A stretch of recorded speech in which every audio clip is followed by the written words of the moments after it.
Kinakabahan na ang mga Guerrero dahil nalalaman nila sa survey na mas marami ang supporter ni Tanggol kaysa kay Miguelito. Galit na galit si Miguelito kay Tanggol at kailangan na raw sa madaling panahon ay mawawala na si Tanggol. At pinaalam ni Roberto kay Lucio sa madaling panahon tatapusin na si Tanggol. Samantalang sinabi rin ni Roberto sa kanyang pamilya na tatapusin na nila si Olivia. Kikiusap naman si Pilar kay Roberto kahit magkalaban sila sa politika. Magkapatid pa rin sila ni Olivia. Sinabi ni Roberto sa kanyang mama na wala nga daw awa si Olivia na ipapatumba siya noon. Hindi makapaniwala si Pilar na magagawa pala ni Olivia na ipapatumba ang kanyang kapatid. Sa kabilang banda, nag-usap-usap naman ang pamilyang Benito. Nag-iisip kung ano ang tama nilang gagawin. Ngunit nakapagdesisyon na si Paing at si Fatima na kailangan nilang magsanib puwersa sa mga Montenegro para makapaghiganti sila sa pagkamatay ng kanyang ina. Nakikiusap si Tanggol kay Fatima na si Fatima na lang ang kanyang pag-asa para linisin ang kanyang pangalan sa taong bayan. Pumayag na si Fatima sa gusto ni Tanggol para mabigyan na rin ng hustisya ang namatay niyang mga pamilya. Bilang banda, pinahanda na ni Lucio ang kanyang mga tauhan para sa gagawin nilang misyon. Ngunit nang biglang dumating si Santino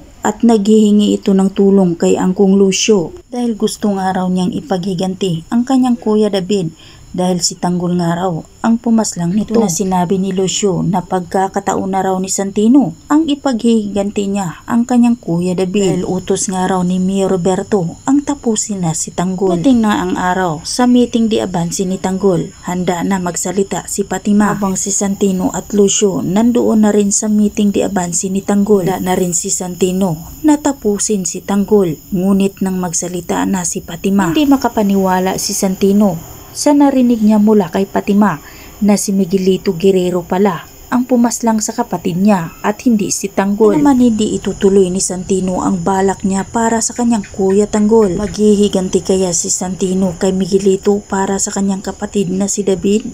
Yan ang abangan natin mga kaibigan. Hanggang dito na lang muna tayo at abangan na lang natin ang mga susunod pang magaganap sa Batang Quiapo. At huwag po sana ninyong kalimutan na i-like, i-share at pahingin na rin ng isang subscribe. Maraming salamat!